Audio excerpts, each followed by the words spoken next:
بسم اللہ الرحمن الرحیم۔ سورۃ الفتح، اس کا دوسرا رکوع یہاں سے شروع ہوتا ہے۔ سورۃ الفتح کس موقع پہ نازل ہوئی، اس کا پس منظر، شان نزول، یہ گزشتہ 4 ہفتوں میں تقریباً پہلے صرف اس کا تعارف جو ہے اس پہ ایک درس، پھر ابتدائی آیات اور اس کے بعد آگے، تو تقریباً 4 درسوں میں اس کا پہلا رکوع جو ہے مکمل ہو چکا ہے، جس میں اس کا مکمل تعارف اور پس منظر یہ جو ہے بیان ہوا کہ حضور نبی کریم صلی اللہ علیہ وسلم جب مکہ مکرمہ سے ہجرت کر کے مدینہ منورہ تشریف لائے تو اس کے بعد مسلمانوں کا مکہ میں داخلہ ممنوع تھا۔ مسلمان حج کے لیے، عمرہ کے لیے مکہ شریف نہیں جا سکتے تھے۔ 6 برس اسی حالت میں بیت گئے۔ 6 ہجری میں نبی کریم صلی اللہ علیہ وسلم نے خواب دیکھا کہ حضور صحابہ کرام کے ساتھ خانہ کعبہ کا طواف کر رہے ہیں، بڑے ہی پرامن ماحول میں، اور نبی کا خواب جو کہ وحی الہی ہوتا ہے، تو صحابہ کرام نے سنا، ان کے دل بھی مچلنے لگے، سب نے تیاری شروع کر دی عمرے کی۔ اب ظاہر بات ہے کہ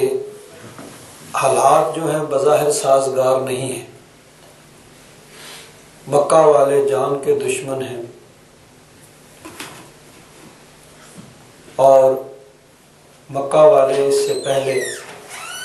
مدینہ منورہ پر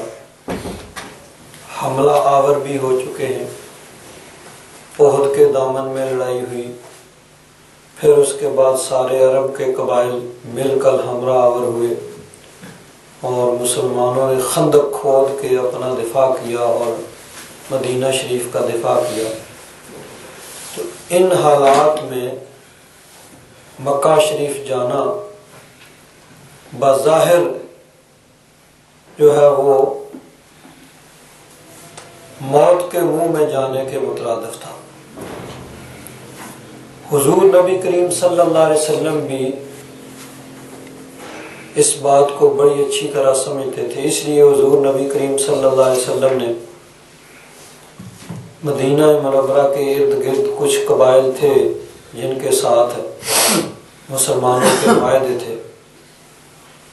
اور جو اپنی وفاداری کا اظہار کیا کرتے تھے، اپنے اسلام کا بھی اظہار کرتے تھے، سب کو دعوت دی میں سب ہمارے ساتھ چلیں۔ حضرت پیر کرم شاہ صاحب رحمۃ اللہ تعالی علیہ اس کو اس طرح بیان کرتے ہیں،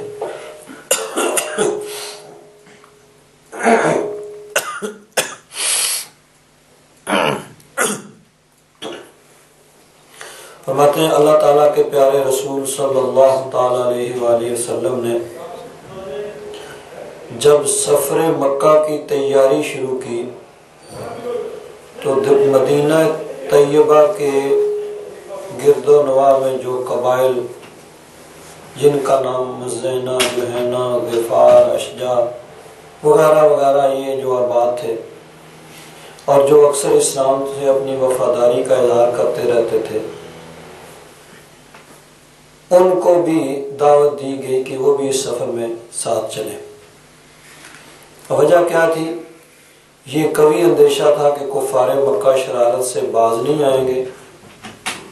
اگر مسلمانوں کی تعداد زیادہ ہوگی تو پھر وہ سوچ کے شرارت کریں گے۔ وہ تھوڑے سے مسلمان ہوں گے تو انہیں بھی کوئی خطرہ نہیں ہوگا، پھر زیادہ چانسز ہیں شرارت کے۔ اب جن کو دعوت دی گئی انہوں نے سوچا بھئی اس سفر میں شریک ہونا تو موت کے منہ میں جانے کے مترادف ہے۔ مکہ والے اتنے جنگی ماہر اور ان کی قوت کا یہ عالم ہے کہ وہ مدینہ منورہ پر حملہ آور ہو چکے ہیں، اور مسلمان خندق کھود کے صرف ایک دفاعی جنگ جو ہے وہ کر سکے۔ اس کے علاوہ مکہ والوں کے حریف قبائل بھی ہیں، تو وہ سب مل کے ان مسلمانوں کو تہس نہس کر کے رکھ دیں گے، ان کو قتل کر دیں گے۔ اس لیے اس سفر میں ساتھ جانے سے انہوں نے معذرت کی اور طرح طرح کے ہیلے بہانے کرنے لگے۔ اب جب مسلمانوں کا یہ سفر ہو رہا ہے، حضور نبی کریم صلی اللہ علیہ وسلم احرام باندھ کے 1400 صحابہ اکرام کے ساتھ مکہ شریف کی طرف روانہ ہوئے، تو منافقین دل ہی دل میں خوش بھی تھے، کیونکہ وہ تو صرف اوپر اوپر سے کلمہ پڑھتے تھے۔ وہ خوش تھے کہ اب یہ جائیں گے اور مکہ والے ان سب کو تہہ تہہ کر دیں گے، سب کو قتل کر دیں گے، کوئی بھی ان میں سے زندہ واپس نہیں آئے گا، اور اسلام کا ہمیشہ کے لیے خاتمہ ہو جائے گا۔ ایک تو وہ اندر اندر سے خوش ہیں کہ اب ان میں سے کوئی زندہ واپس نہیں آئے گا، اور خود اپنی دانائی عقل مندی پہ بھی خوش ہیں کہ ہم بڑے عقل مند ہیں، بڑے سمجھدار ہیں، ہم ان کے ساتھ نہیں گئے، ہمیں کیا ضرورت پڑی ہے کہ ہم آگ میں کودیں۔ تو اپنی عقل مندی، اپنی دانائی پہ بڑے خوش بھی ہیں، اور دوسری اس بات پہ خوش ہیں کہ یہ گئے اور ابھی مکہ والوں نے ان سب کو تہہ تہہ کیا اور ختم ہو جائے گا معاملہ۔ لیکن ان کے کان تو یہ سننے کے لیے ترستے کہ کب خبر آئے کہ مکہ والوں نے ان سب کو قتل کر دیا۔ لیکن جب ان کو یہ خبر ملی کہ حضور نبی کریم صلی اللہ علیہ وسلم نے مکہ والوں سے معاہدہ کر لیا ہے، اور وہ معاہدہ جس کو اللہ تبارک و تعالیٰ نے فتح مبین قرار دیا ہے، اور سب کے سب صحیح و سالم واپس آ رہے ہیں، تو اب انہوں نے ہیلے بہانے سوچنے شروع کیے کہ ہم کیا کریں اور کیا کہیں، کیا بہانہ کریں کہ ہم کیوں نہیں جا سکے۔ اللہ تبارک و تعالیٰ نے ان آیات میں اسی چیز کو بیان کیا۔ فرمایا سیقول، ان قریب کہیں گے۔ قال یقول کا معنی ہوتا ہے کہنا۔ قال ماضی کا صیغہ ہے، اس نے کہا، یقول مضارع ہے، وہ کہتا ہے یا کہے گا، اور جب مضارع پہ سین آ جائے تو یہ مستقبل کے ساتھ خاص ہو جاتا ہے۔ ان قریب وہ کہے گا۔ اب عربی میں دو سین اور سوفا آتے ہیں مضارع میں۔ سین کا مطلب ہوتا ہے کہ تھوڑے عرصے میں، اور سوفا اس میں ہوتا ہے تھوڑی دیر کے بعد۔ سوفا یقول کا معنی ہوتا ہے کچھ دیر کے بعد وہ کہے گا، سیقول مستقبل قریب میں وہ کہے گا۔ تو اب سیقول لکا آپ سے لفظی ترجمہ کریں تو معنی ہوگا کہے گا، کیونکہ یقول واحد کا صیغہ ہے، لیکن چونکہ آگے اس کی جمع فاعل جو ہے اس کا جمع ہے، تو آپ سے کہیں گے کون؟ المخلفون، پیچھے رہ جانے والے۔ اب اس میں بھی ایک نقطہ ہے کہ وہ لوگ جن کو اس سفر میں ساتھ چلنے کی دعوت دی گئی تھی، اور جو اپنے نفاق کی وجہ سے، ایمان کی کمزوری کی وجہ سے اس سفر میں ساتھ نہیں جا سکے، بظاہر ان کو کسی نے روکا نہیں تھا، یہ خود ان کا اپنا ذاتی فیصلہ تھا، اور اس پہ وہ خوش بھی تھے کہ ہم بڑے دانا ہیں، بڑے عقل مند ہیں، کہ ایسا سفر جس میں موت کا خطرہ ہی نہیں، یقین ہے کہ یقیناً ان میں سے کوئی بھی زندہ نہیں بچ کے آئے گا، مکہ والے سب کو قتل کر دیں گے۔ تو اپنے طور پر وہ بڑے خوش ہیں اپنی عقل مندی پہ بھی، ہم اس سفر میں صاف نہیں گئے، اپنی جان کو اپنے بچا لیا۔ لیکن اللہ تبارک و تعالیٰ نے فرمایا المخلفون، جن کو پیچھے کیا گیا، جن کو پیچھے چھوڑا گیا، حالانکہ ہونا چاہیے تھا المتخلفون۔ تخلفہ کا معنی ہے خود پیچھے رہ جانا، اور خلفہ یخلف تخلیف کسی کو پیچھے کر دینا۔ تو ان کو پیچھے کیا نہیں گیا تھا، وہ خود پیچھے رہے تھے اپنی مرضی سے، اپنے خود ان کا فیصلہ تھا، اور انہوں نے اپنے طور پر بڑی دانائی، عقل مندی اور سمجھداری کا مظاہرہ کیا تھا کہ وہ پیچھے رہ گئے، نہیں سفر میں ساتھ شریک ہوئے کہ موت کا خطرہ ہے، نقصان پہنچنے کا خطرہ ہے۔ تو اللہ تبارک و تعالیٰ نے ان کو متخلفون نہیں کہا، پیچھے رہ جانے والے نہیں کہا، بلکہ جن کو پیچھے چھوڑ دیا گیا۔ مقصد یہ ہے کہ ان کی قسمت میں یہ سعادت لکھی ہی نہیں تھی کہ وہ اس سفر میں ساتھ شریک ہوں۔ اللہ تبارک و تعالیٰ نے ان بد نصیبوں کو پیچھے کر دیا، بھئی تم اس سعادت کے قابل ہی نہیں ہو، اس لیے وہ مخلفون ہیں جن کو پیچھے کر دیا گیا، جن کو پیچھے چھوڑ دیا گیا۔ حالانکہ وہ خود اپنی مرضی سے پیچھے رہے، لیکن اللہ تبارک و تعالیٰ نے ان کو المتخلفون نہیں کہا، بلکہ مخلفون کے جن کو پیچھے چھوڑ دیا گیا۔ وہ لوگ کہیں گے، کیا کہیں گے؟ یہ من الاعراب، دیہاتوں میں نسبیں بدو لوگ، وہ آپ سے کہیں گے، اب یہ بھی ایک غیب کی خبر ہے کہ ابھی یہ بات ہوئی نہیں ہے۔ حضور نبی کریم صلی اللہ علیہ وسلم حدیبیہ سے، جو مکہ شریف کے قریب ہے، وہاں سے جب معاہدہ ہوا، حضور روانہ ہوئے، اب معاہدہ ہو گیا۔ معاہدہ بظاہر یہ ایگریمنٹ جو تھا وہ کافروں کے حق میں تھا، مسلمانوں کے خلاف تھا، کہ کافروں نے اپنی شرائط پہ صلح کی، مسلمانوں کے خلاف جاتی تھی۔ مسلمان اس سے غمگین بھی تھے کہ ہم نے دب کے صلح کر لی، اور انہوں نے اپنی شرائط منوا لی۔ تو اللہ تبارک و تعالیٰ نے فرمایا کہ بظاہر یہ نظر آ رہا ہے کہ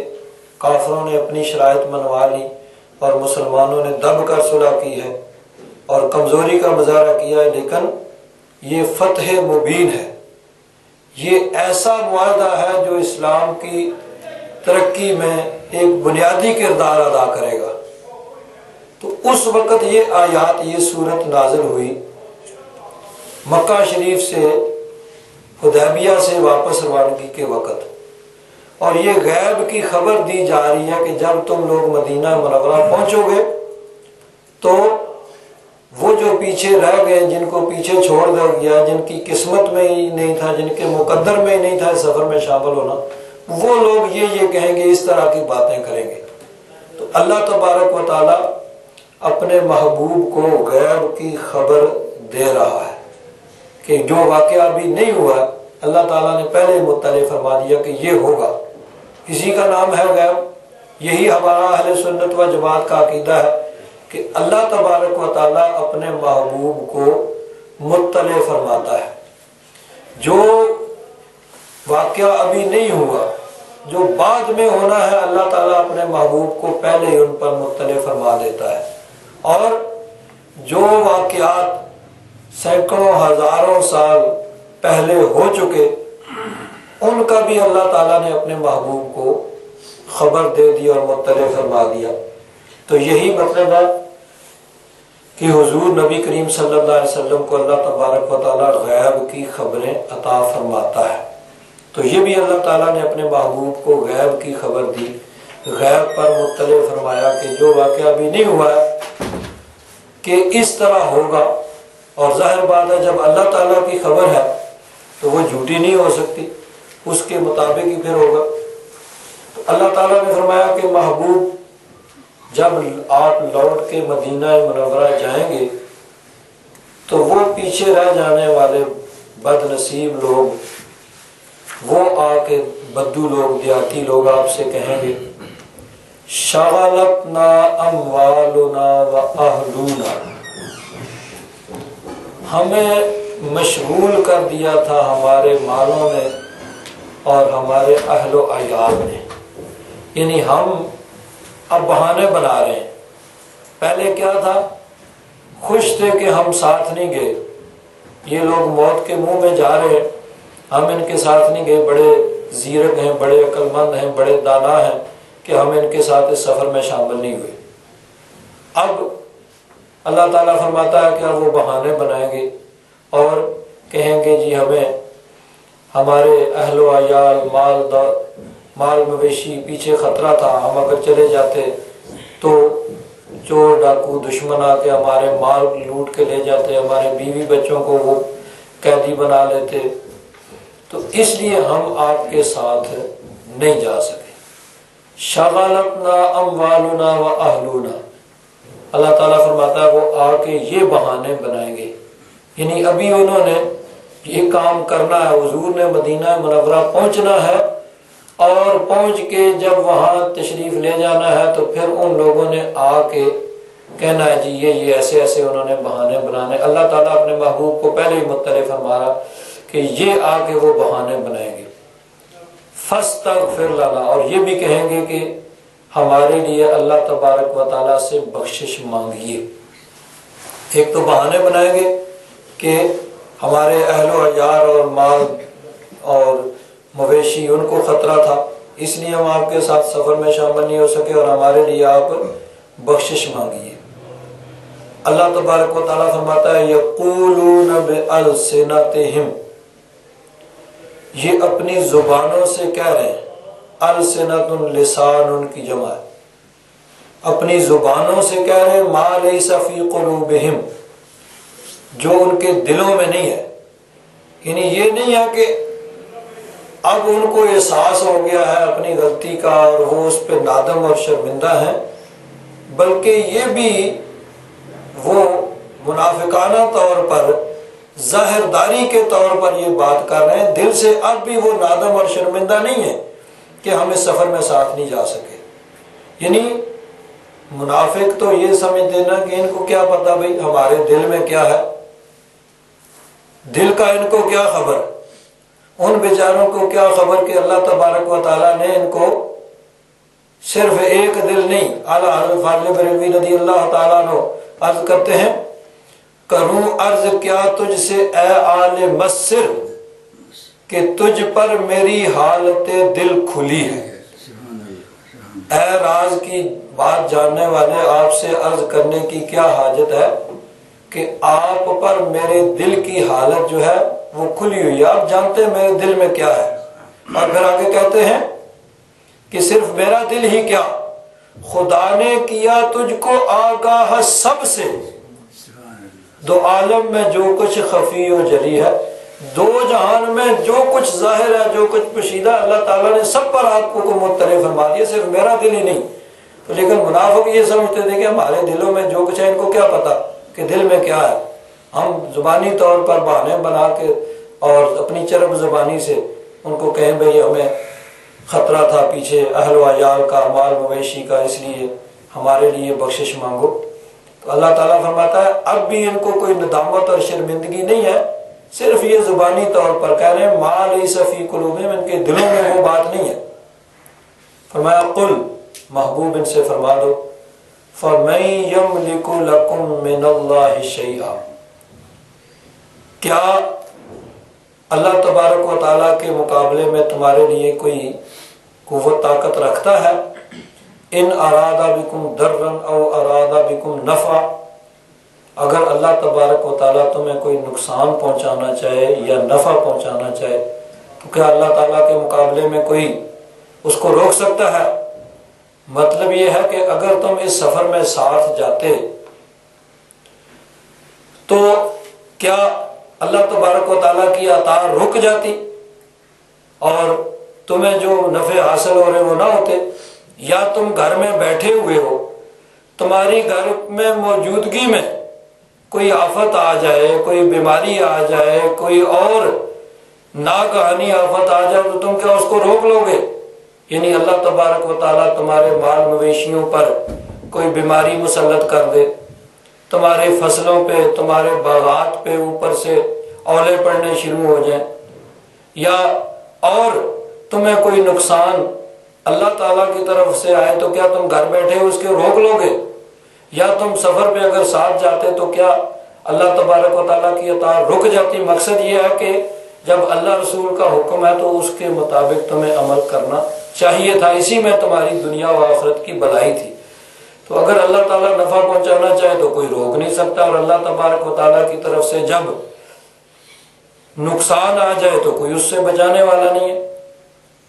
بل کان اللہ بما تعملون خبیرا، بلکہ اللہ تبارک و تعالیٰ تمہارے کاموں کو اچھی طرح جانتا ہے۔ آگے اس کی وجہ بیان کی، بل ظننتم، فرمایا بلکہ تم نے یہ خیال کیا تھا، أَلَّن يَنْقَلِبَ الرَّسُولُ وَالْمُؤْمِنُونَ إِلَىٰ أَهْلِهِمْ أَبَدًا، تم تو یہ سوچ رہے تھے کہ رسول اللہ صلی اللہ تعالیٰ علیہ وسلم اور مومن اب لوٹ کے کبھی نہیں آئیں گے۔ جب 1400 مسلمان روانہ ہوئے احرام باندھ کے تو وہ منافقین جو ساتھ نہیں گئے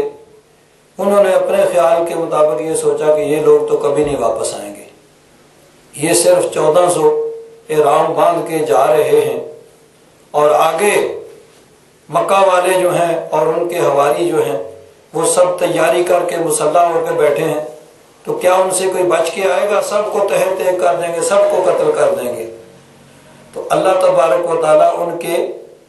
اس خیال پر بھی حضور کو مطلع فرما رہا ہے کہ جو ان کے دلوں میں بات تھی۔ فرمایا بل ظننتم ان لن ينقلب الرسول والمؤمنون الى اهلهم ابدا،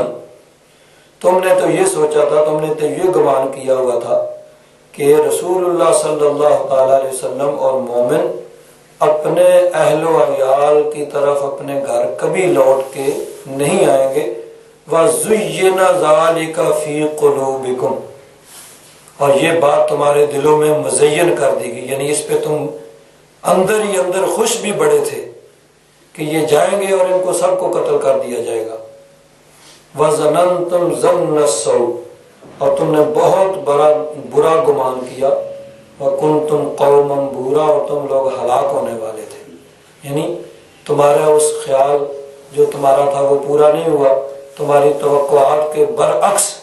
حضور نبی کریم صلی اللہ علیہ وسلم اور صحابہ کرام صحیح و سالم بلکہ فتح مبین لے کے واپس تشریف لائے۔ وَمَن لَّمْ يُؤْمِن بِاللَّهِ وَرَسُولِهِ، اور جو ایمان نہ لایا اللہ اور اس کے رسول پر صلی اللہ تعالی علیہ وسلم، جو اللہ رسول پر ایمان نہیں لایا، فَإِنَّا أَعْتَدْنَا لِلْكَافِرِينَ سَعِيرًا، تو بے شک ہم نے کافروں کے لیے بھڑکتی ہوئی آگ تیار کی ہے۔ سعیرن، آگ جو شعلے مار رہی ہے، بھڑکتی ہوئی آگ یعنی جہنم تیار کی ہوئی ہے۔ وَلِلَّهِ مُلْكُ السَّمَاوَاتِ وَالْأَرْضِ، اور اللہ تبارک و تعالیٰ کے لیے ہی ہے آسمانوں اور زمین کی حکومت، بادشاہی، ملکیت۔ یغفر لمن یشاء، جسے چاہے وہ بخش دے، ویعذب من یشاء، اور جسے چاہے عذاب دے۔ وکان اللہ غفورا رحیما، اور اللہ تبارک و تعالی بخشنے والا، رحم فرمانے والا ہے۔ یعنی اس میں ان کو ترغیب دی جا رہی ہے کہ تم صدقے دل سے اللہ تبارک و تعالیٰ سے معافی مانگو۔ اب انہوں نے بھی یہی کہا تھا، ایک تو کہ ہم اپنے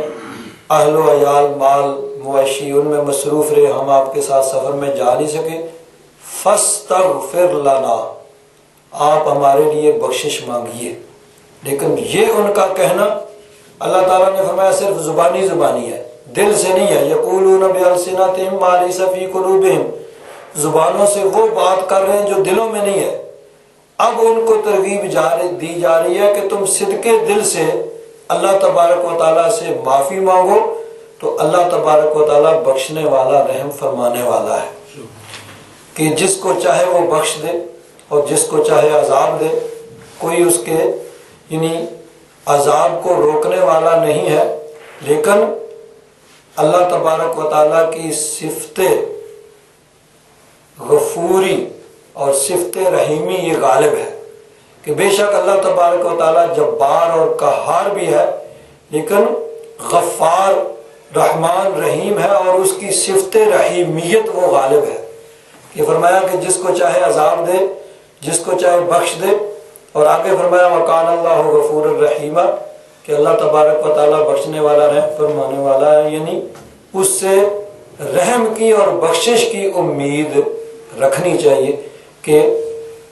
اللہ تعالیٰ نے فرمایا سبقت،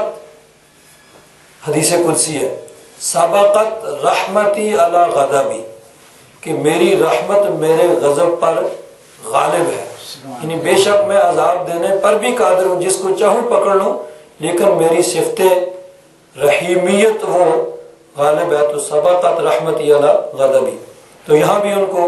پیچھے رہ جانے کو والوں کو تلقین کی جا رہی ہے کہ اگر صدقے دل سے تم اللہ تعالیٰ سے معافی مانگو اور اپنی اصلاح کر لو تو اللہ تعالیٰ بخشنے والا، رحم فرمانے والا ہے۔ آگے ایک اور غیبی خبر دی جا رہی ہے، سَيَقُولُ الْمُخَلَّفُونَ، یہ ان کے لیے 3 دفعہ یہ لفظ المخلفون اور اگلی آیت میں المخلفین آ رہا ہے، تو وہ اپنی مرضی سے پیچھے رہے، لیکن اللہ تعالیٰ نے ان کو متخلفون، المتخلفون نہیں کہا، پیچھے رہ جانے والے نہیں، بلکہ جن کو پیچھے کر دیا گیا، یعنی جن کی قسمت میں یہ سعادت نہیں لکھی تھی، تو وہ بد نصیب لوگ، پیچھے چھوڑ دیے جانے والے، وہ آپ سے کہیں گے کب اذا انطلقتم الی مغانم، جب تم چلو گے غنیمتوں کی طرف، لتاخذوها، تاکہ تم انہیں پکڑو، یعنی اس سفر میں تو وہ ساتھ نہیں گئے جہاں نقصان پہنچنے کا خدشہ تھا، تو ایسا سفر جہاں خطرہ کوئی نہ ہو اور مال دولت ملنے کا، یعنی مال و دولت ملنے کی توقع ہو، امید ہو، وہاں وہ بڑھ چڑھ کر آگے بڑھیں گے، بھئی ہم بھی ساتھ جاتے ہیں، ہم بھی آپ کے ساتھ اس میں جاتے ہیں۔ یہ بھی ایک غیب کی خبر دی جا رہی ہے کہ 6 ہجری میں صلح حدیبیہ سے جب حضور نبی کریم صلی اللہ علیہ وسلم مدینہ منورہ تشریف لائے تو اس کے بعد خیبر کا معرکہ ہوا۔ اب خیبر مدینہ منورہ سے شمال کی جانب ایک جگہ تھی جہاں پہ یہودی بستے تھے، کچھ پہلے وہاں یہودی رہ رہے تھے، اور کچھ مدینہ منورہ سے جب کچھ یہودی قبائل کو ان کی شرارتوں کی وجہ سے وہاں سے ان کو جب نکالا گیا، ملک بدر کیا گیا، تو وہ بھی وہاں جا کے خیبر میں آباد ہو گئے۔ لیکن چونکہ یہ قوم شروع سے ہی شریر النفس، یعنی جن کی فطرت میں ہی شرارت ہے، تو وہاں پہنچ کے بھی انہوں نے شرارتیں کی، اور ان کی وجہ سے ہی غزوہ احزاب ہوا، غزوہ خندق ہوا، ان کی پلاننگ، ان کی منصوبہ بندی کی وجہ سے سارے عرب کے قبائل مدینہ منورہ پر حملہ آور ہوئے، ہر موقع پہ انہوں نے مسلمانوں کو نقصان پہنچانے کی کوشش کی۔ تو اب ان کا کلا کما کرنے کے لیے حضور نبی کریم صلی اللہ علیہ وسلم لشکر لے کر ان پر حملہ آور ہوئے۔ تو اب یہ ایسی مہم تھی جہاں خطرہ کوئی نہیں تھا، کہ اتنا بڑا لشکر اس کے مقابلے میں وہ چند قبائل، تو خطرہ کوئی نہیں ہے، اور مال و دولت، مال غنیمت ملنے کی بڑی امید ہے کہ جو ان کو جتنے انہوں نے مال و دولت جمع کیے ہوئے ہیں وہ سب کے سب مسلمانوں کے ہاتھ آئیں گے۔ تو اب وہ لوگ جو حدیبیہ کے اس سفر میں ساتھ نہیں گئے تھے، اب وہ آگے بڑھ بڑھ کے کہتے ہیں بھی ہم بھی ساتھ جاتے ہیں، ہمیں بھی ساتھ لے جائیں، ہمیں بھی اس لشکر میں شامل کریں۔ تو اللہ تبارک و تعالیٰ نے پہلے ہی فرما دیا کہ اب وہ لوگ آ کے یہ کہیں گے کہ بھی ہمیں بھی ساتھ لے جاؤ، ہمیں بھی جانے دو، اس لشکر میں شامل ہونے دو۔ یہ بھی غیب کی خبر ہے، اللہ تعالیٰ پہلے ہی مطلع فرما رہا ہے کہ یہ ہوگا۔ سیقول، ان قریب آپ سے کہیں گے، المخلفون، یہ اس سفر میں پیچھے رہ جانے والے، کب کہیں گے؟ اذن طلقتم الی مغانم لتاخذوها، جب تم ایسے سفر پہ روانہ ہوگے جس میں غنیمتیں ملنے کی امید ہے، جن کو تم لوگے، کیا کہیں گے؟ ذرونا نتبعکم، ہمیں بھی اپنے ساتھ چلنے دو، ہمیں اجازت دو کہ ہم بھی تمہارے پیچھے چلیں، یعنی ہم تمہارے ساتھ اس کرنے میں شامل ہوں۔ اللہ تعالیٰ فرماتا ہے یریدون ان یبدلوا کلام اللہ،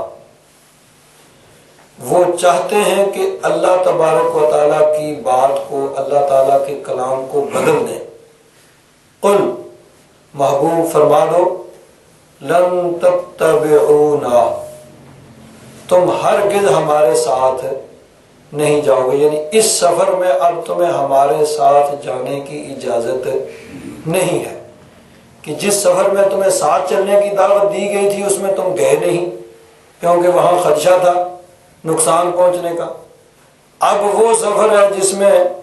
نقصان کا خطرہ نہیں ہے اور مال و دولت بڑا ملنے کی امید ہے،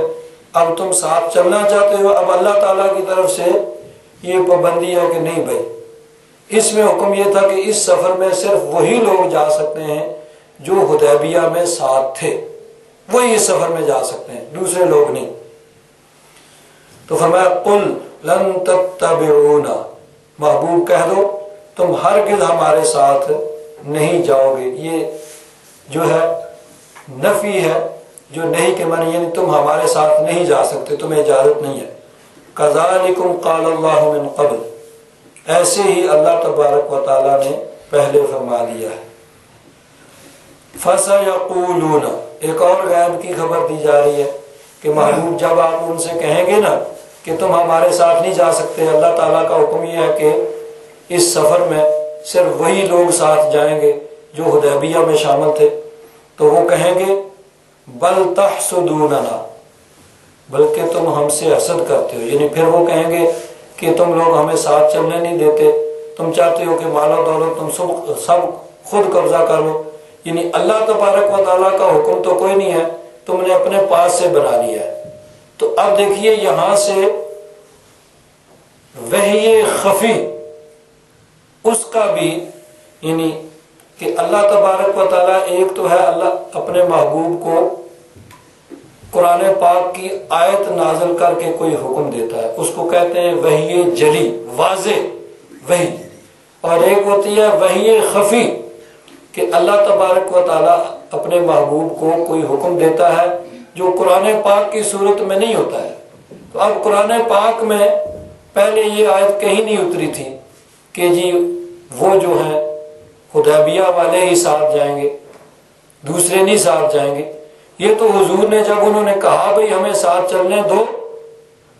تو حضور نے کہا بھئی نہیں تم نہیں جا سکتے، اللہ تبارک و تعالیٰ کا حکم یہ ہے۔ تو اب وہ چونکہ اندر سے مومن نہیں تھے، اوپر سے کلمہ پڑھتے تھے، تو ان کو حضور کی بات پہ یقین نہیں تھا، تو وہ کہنے لگے جی اللہ تعالیٰ کا حکم تو کوئی نہیں ہے، اگر ہے تو کوئی قرآن کی آیت پڑھ کے سناؤ، یہ تو آپ اپنے پاس سے کہہ رہے ہیں اور حسد کر رہے ہیں، چاہتے ہیں کہ ہم اس سفر میں ساتھ نہ جائیں، ہمیں مال و دولت نہ ملے۔ تو یہ بھی ان کی بد نصیبی تھی کہ حضور نبی کریم صلی اللہ علیہ وسلم کا کلمہ پڑھنے کا دعویٰ ہے، حضور کی غلامی کا دعویٰ ہے، لیکن حضور پر اعتراض بھی کر رہے ہیں کہ نہیں جی آپ اپنے پاس سے کر رہے ہیں، اللہ کا حکم تو کوئی نہیں ہے۔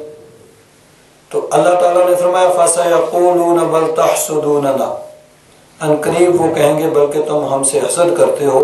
اور اپنے پاس سے یہ بات گھڑ لی ہے اور ہمیں ساتھ لے جانا نہیں چاہتے کہ تاکہ ہمیں مال و دولت نہ ملے۔ اللہ تعالیٰ نے فرمایا بل کانوا لا یفقہون الا قلیلا، ان کو سمجھ ہی نہیں ہے، ان کو عقل ہی نہیں ہے کہ جس کا کلمہ پڑھتے ہیں اور جن کی غلامی کا دعویٰ کرتے ہیں انہیں پہ شک کر رہے ہیں اور انہیں پہ اعتراض کر رہے ہیں، یہ ان کی ناسمجھی اور قلت فقہ کی دلیل ہے، ان کو سمجھ ہی نہیں ہے۔ قل، محبوب ان سے فرما دو، للمخلفین، وہ جن کو پیچھے چھوڑا گیا، یعنی جو اس سفر میں حدیبیہ کے سفر میں ساتھ نہیں شامل ہوئے تھے اور یعنی خیبر کے غزوہ میں اس مہم میں ساتھ جاننے کے متمنی اور اس کے دعوے دار ہے کہ ہم بھی ساتھ چلتے ہیں، ہمیں بھی ساتھ لے چلو، ان سے یہ کہو گے اس سفر میں تو تم ساتھ نہیں جا سکتے، اس میں تو وہی ساتھ جائیں گے جو حدیبیہ میں شامل تھے، لیکن ان سے کہہ دو للمخلفین من الاعراب، بدوؤں سے، دیہاتیوں سے، وہ لوگ جو پیچھے رہ گئے سے، ان سے کہو ستدعون، قریب تمہیں بلایا جائے گا، تمہیں پکارا جائے گا، دعا یدعو، بلانا پکارنا، اور اس سے مجہول ہے، ان قریب تم پکارے جاؤ گے، تمہیں بلایا جائے گا، الی قوم، ایسی قوم کی طرف، اولی بأس شدید، جو بڑے جنگجو ہیں۔ مطلب یہ ہے کہ خیبر میں تو تمہیں ساتھ جانے کی اجازت نہیں ہے، یہ تو اللہ تعالیٰ کا حکم آ گیا کہ اس میں صرف وہی جائیں گے جو حدیبیہ میں شامل تھے، لیکن یہ اسلام کا کوئی آخری مارکہ نہیں ہے، اور بھی بڑے مارکے آئیں گے اور تمہیں اس میں بلایا جائے گا، پھر تو عنقریب تمہیں بلایا جائے گا ایسی قوم کی طرف، یعنی ایسی قوم کے ساتھ لڑنے کے لیے جو بڑے جنگجو ہیں، تو قاتلونہم، تم ان سے لڑائی کرو گے، او یسلمون، یا وہ یعنی مان جائیں گے، یعنی وہ سر تسلیم خم کر دیں گے، اور بعض مفسرین نے کہا کہ او یہاں حتیٰ کے معنی میں ہے، یعنی تم ان سے جنگ کرو گے یہاں تک کہ وہ سرنگو ہو جائیں اور مان جائیں، یعنی کچھ تو قتل ہو جائیں گے اور باقی پھر مان جائیں گے۔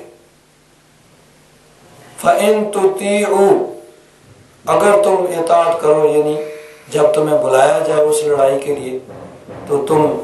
مان جاؤ اور اطاعت کرو، يُؤْتِكُمُ اللَّهُ أَجْرًا حَسَنًا، اللہ تبارک و تعالیٰ تمہیں بڑا اجر عطا فرمائے گا، اجر حسن۔ وَإِن تَتَوَلَّوْا كَمَا تَوَلَّيْتُم مِّن قَبْلُ، اور اگر تم نے منہ پھیر لیا جس طرح کہ تم نے پہلے منہ پھیرا تھا، یعنی حدیبیہ جہاں خطرہ تھا نقصان کا، تم اس میں نہیں گئے، پھر جب تم دیکھو کہ یہ مشکل مہم ہے جہاں نقصان پہنچنے کا خطرہ ہے اس میں نہیں شامل ہو، تو یعذبکم عذابا علیما، اللہ تبارک و تعالیٰ تمہیں دردناک عذاب دے گا۔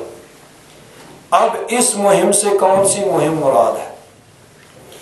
حضرت پیر کرم شاہ صاحب رحمۃ اللہ تعالیٰ نے اس پہ بحث کرتے ہوئے فرماتے ہیں کہ اللہ تعالیٰ نے فرمایا کہ صلح حدیبیہ کے بعد جو سب سے پہلا مارکہ پیش آیا وہ تو تھا خیبر کا، اس میں اللہ تبارک و تعالیٰ کا حکم آ گیا کہ اس میں صرف حدیبیہ والے ہی شامل ہو سکتے ہیں، دوسرے لوگ جو پیچھے رہ گئے وہ نہیں شامل ہو سکتے، لیکن ان کو یہ کہا جا رہا ہے کہ تمہیں عنقریب بلایا جائے گا ایسی جنگ کی طرف کہ جو بڑے جنگجو لوگوں سے، بڑے سخت لوگوں سے جنگ ہوگی، اس میں تمہیں بلایا جائے گا۔ اس سے مراد کون سی قوم ہے؟ حضرت پیر کرم شاہ صاحب رحمۃ اللہ تعالیٰ علیہ فرماتے ہیں کہ خیبر میں تو چونکہ اس کو منع کر دیا گیا کہ اس میں شامل نہیں ہو سکتے، اس کے بعد جو یعنی حضور نبی کریم صلی اللہ علیہ وسلم کی ظاہری حیات میں جو لڑائیاں ہوئیں اس میں ایک تو ہے غزوہ موطا، مسلمانوں کا 3000 کا لشکر وہ روانہ ہوا رومیوں سے لڑنے کے لیے، اور اس میں مسلمانوں کے 3 جرنیل جو تھے وہ شہید ہوئے، حضرت زید بن حارثہ، ان کے بعد حضرت جعفر طیار، پھر حضرت عبداللہ بن رواحہ۔ ان 3 کو حضور نبی کریم صلی اللہ علیہ وسلم نے ترتیب وار جو ہے امیر لشکر بنا کر بھیجا تھا۔ یہ بھی دیکھیے، اگر اس میں غور کیا جائے تو اس میں بھی حضور نبی کریم صلی اللہ علیہ وسلم کی علم کی شان نظر آتی ہے کہ عام طور پر حضور جب کسی لشکر کو روانہ کرتے تو فرماتے بھائی فلاں آدمی اس لشکر کا امیر ہے۔ ایک آدمی کو امیر بنا دیا جاتا، سب کو حکم دیا جاتا بھائی سب امیر کی اطاعت کریں، اس کی بات مانیں۔ اس لشکر کو جب حضور نے روانہ کیا تو فرمایا کہ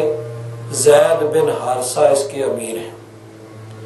اگر یہ شہید ہو جائیں تو جعفر طیار امیر ہوں گے،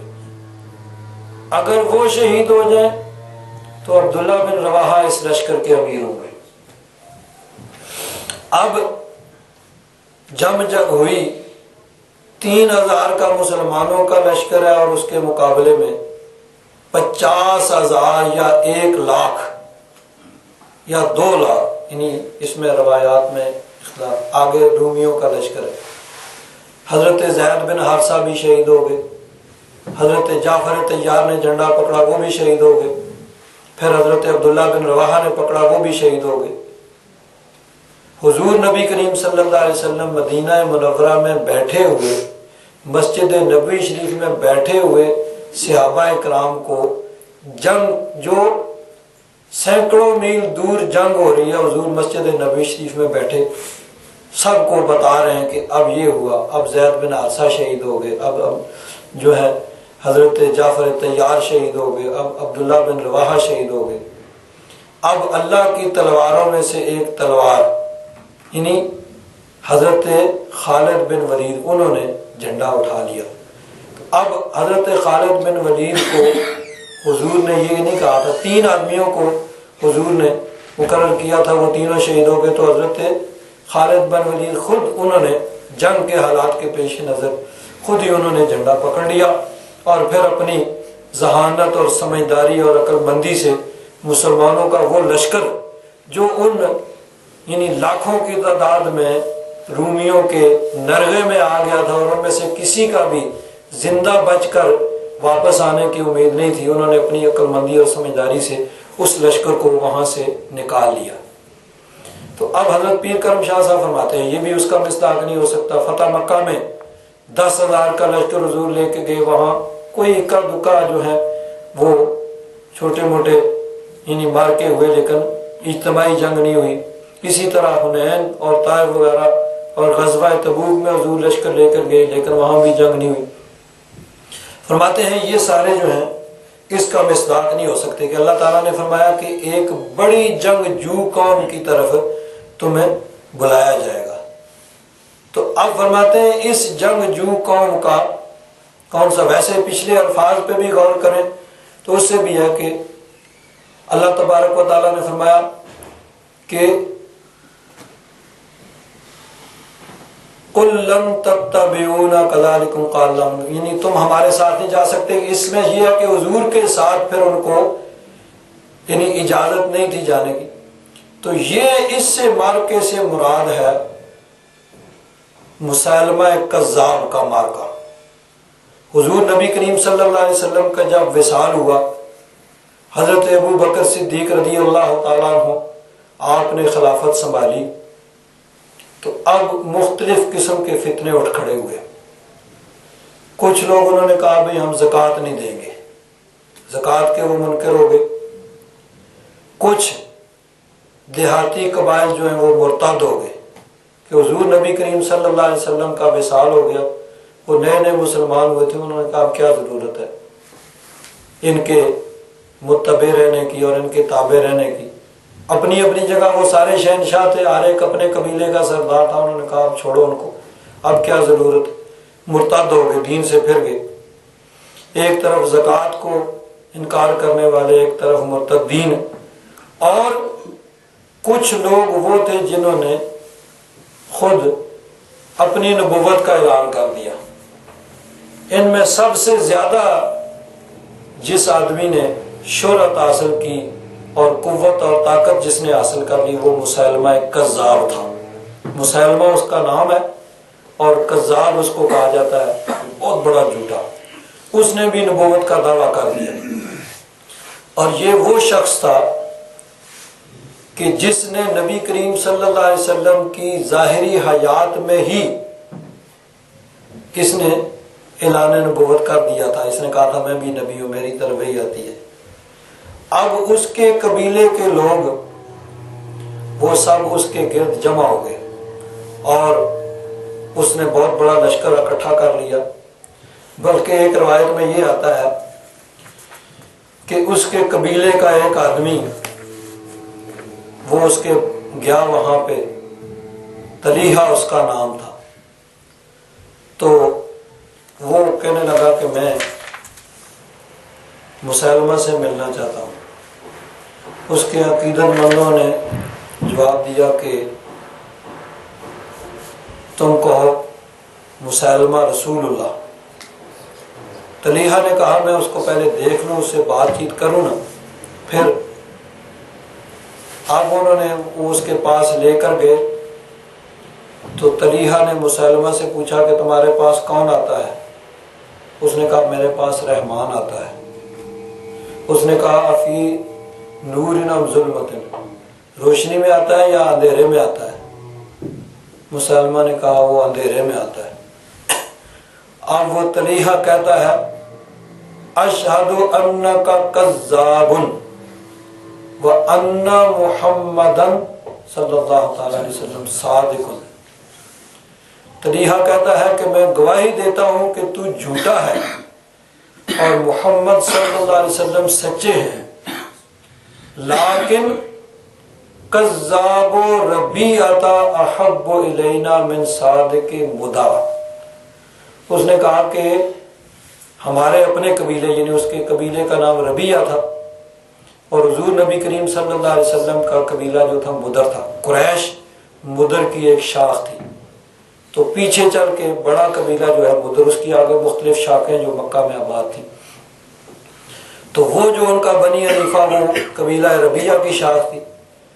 تو وہ کہنے لگا کہ میں گواہی دیتا ہوں کہ تو جھوٹا ہے اور محمد صلی اللہ علیہ وسلم سچے ہیں، لیکن اپنے قبیلے یعنی ربیعہ کا جھوٹا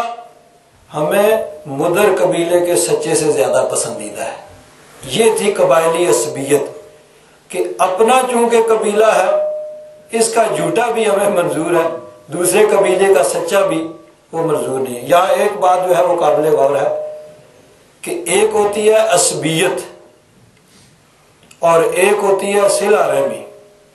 دونوں چیزیں الگ الگ ہیں۔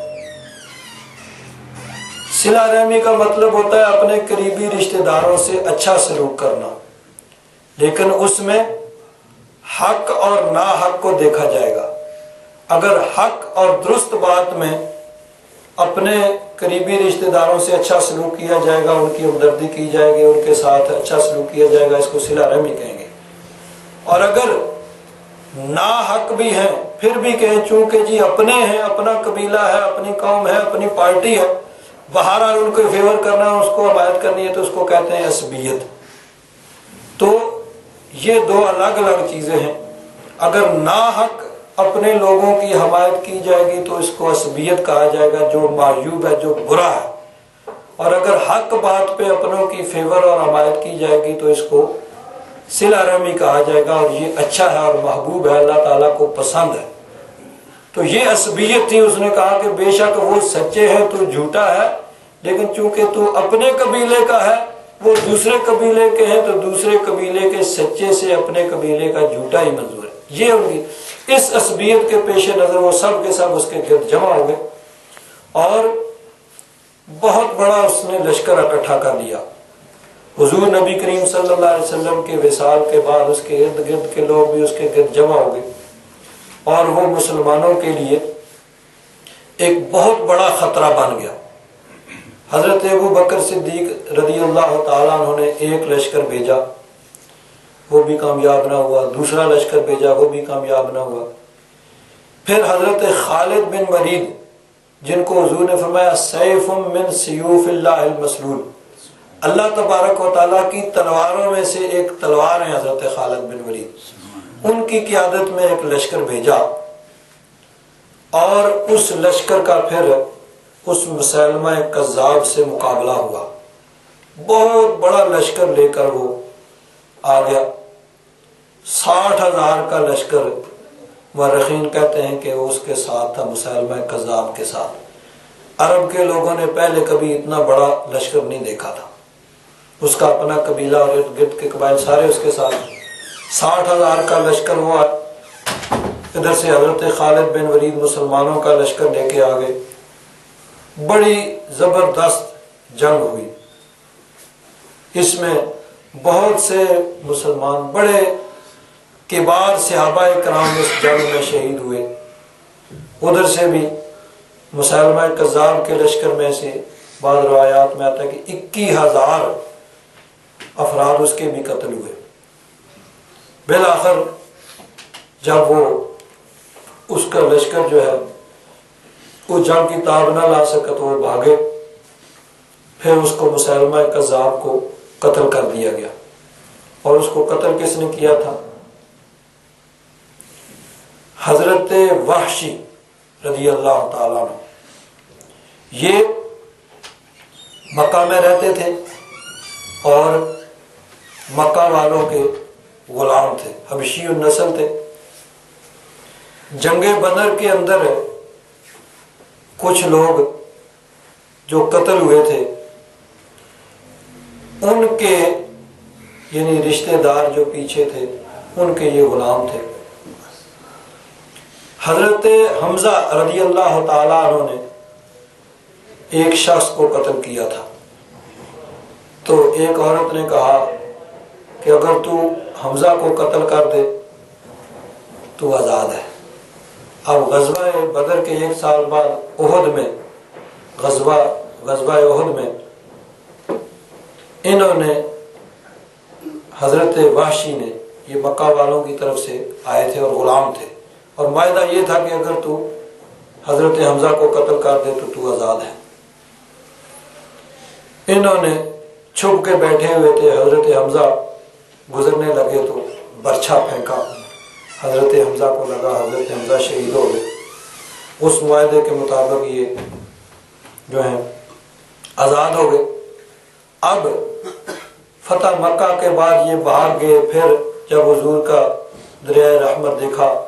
تو آ گئے اور اسلام قبول کر لیا اور ان کی جان بخشی کر دی گئی۔ لیکن ان کو بڑا دکھ تھا کہ حضرت حمزہ کو انہوں نے شہید کیا تھا، مسلمان ہیں لیکن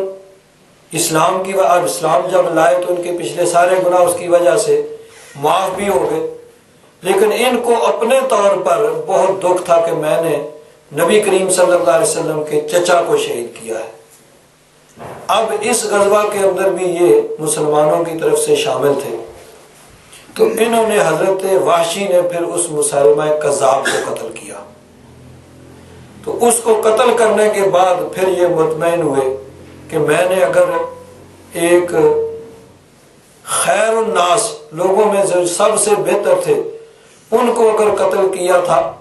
تو شر الناس کو بھی قتل کیا ہے، جو سب سے برا آدمی تھا اس کو بھی میں نے قتل کیا ہے۔ تو پھر یہ کہا کرتے تھے کہ اللہ تعالیٰ سے امید ہے کہ اللہ تبارک و تعالیٰ مجھے برابر وہ بخش دے گا۔ یہ بھی ان کی یعنی ایک عاجزی انکساری تھی، ورنہ جو انہوں نے کیا تھا وہ کفر کی حالت میں کیا تھا، اور اسلام لانے کے بعد ان کے تمام وہ پیچھے والے گناہ اسلام کی وجہ سے معاف ہو گئے، اور یہ ان کا ایک بہت بڑا اعزاز تھا کہ ایک بہت بڑے کافر کو انہوں نے قتل کیا تھا۔ تو حضرت حمزہ کو انہوں نے غزوہ احد میں شہید کیا تھا، اب انہوں نے ہی حضرت وحشی نے اس مسلمہ کذاب کو قتل کیا۔ تو ایک صحابی ہیں حضرت نافع ابن خدیج رضی اللہ تعالیٰ عنہ، وہ فرماتے ہیں کہ ہم یہ آیات پڑھا کرتے تھے، وَلَقَدْ كُنَّا قَرَأْنَا هَذِهِ الْآيَاتَ مَا فِيمَا مَضَى ستدعون الی قوم اولی باس شدید فلا نعلم من ہم. ہم یہ آیت پڑھا کرتے تھے، اللہ تعالیٰ نے فرمایا ان قریب تمہیں ایک بڑی جنگجو قوم کے ساتھ لڑنے کے لیے بلایا جائے گا، تو قاتلونہم او یسلمون، تم ان سے لڑو گے یہاں تک کہ وہ یعنی مان جائے. فرماتے ہیں کہ ہمیں پتہ نہیں تھا کہ یہ کون سا مارکا ہوگا، یہ کب ہوگا، کون سی قوم ہوگی. فرماتے ہیں حتی دعانا ابو بکر الی قتال بنی حنیفہ فعلمنا انہم ہم. جب ان سے مسلمہ کذاب سے لشکر کے لیے بلایا گیا اور یہ جنگ ہوئی، فرماتے ہیں تب ہمیں پتہ چلا کہ اس کا مصداق یہ لوگ ہیں، کہ اللہ تعالیٰ نے فرمایا تھا کہ ایک بڑی جنگجو قوم کے ساتھ جنگ کے لیے تمہیں بلایا جائے گا، تم ان سے لڑو گے یہاں تک کہ وہ بہت سے مارے جائیں گے اور باقی مان جائیں گے. فرماتے ہیں تب ہمیں پتہ چلا کہ اس آیت کا مصداق یہ قوم ہے. تو اللہ تبارک و تعالیٰ نے فرمایا